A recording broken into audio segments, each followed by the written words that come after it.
Susi, asisten rumah tangganya Sambo, kemarin hadir jadi saksi. Tapi bukannya bantu mengungkapkan fakta, Susi malah bikin hakim kesel sama jawabannya yang pelin-pelan. Hakim bahkan sampai ngasih tekanan tegas kalau keterangan dia terus berubah-ubah, dia bisa ikut jadi tersangka. Salah satunya pas hakim tanya soal siapa yang melahirkan anak terakhir Sambo. Awalnya nih Susi kelihatan kebingungan banget, sampai hakim harus tanya beberapa kali dulu baru dijawab sama dia. Seolah-olah kayak dia lagi mengingat jawaban atau menunggu jawaban. Baradae bilang banyak kebohongan di keterangan Susi. Pertama, soal kejadian di tanggal 4 Juli pas Yosua ngangkat Ibu Putri. Susi bilang kalau Baradae tuh sempat ngomong, jangan gitulah bang ke Yosua. Nah, ternyata kata Baradae ini nggak benar. Terus soal keberadaan Sambo yang kata Susi lebih sering ada di rumah Jalan Sanguling juga dibantah. Baradae bilang kalau Sambo nih seringnya ada di rumah Jalan Bangka dan cuma Sabtu Minggu aja di rumah Sanguling. Selain itu, soal tempat isolasi mandiri juga dibantah sama Baradae.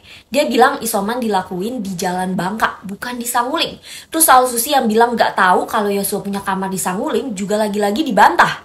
Terakhir keterangan Susi yang bilang kalau dia nggak melihat senjata di mobil yang dibawa dari Magelang ke Jakarta. Kata Baradae nggak mungkin Susi nggak tahu, karena senjatanya besar dan pasti kelihatan. Keterangan Susi yang dibantah sama Baradae bikin hakim dan jaksa curiga kalau Susi bohong. Tapi ada cerita menarik yang disampaikan sama Susi. Susi bilang kalau pas 8 Juli tuh ada acara makan bersama Ibu Putri, para ajudan, dan ART. Nah, hal ini tuh memunculkan dugaan-dugaan liar. Apakah ini bentuk perayaan karena pelaku kejahatan pelecehan seksual berhasil dibunuh? Atau karena bisa terbebas dari tuduhan lain? Soalnya agak aneh sih ya. Biasa kan korban pelecehan seksual bahkan cenderung menghindari perkumpulan.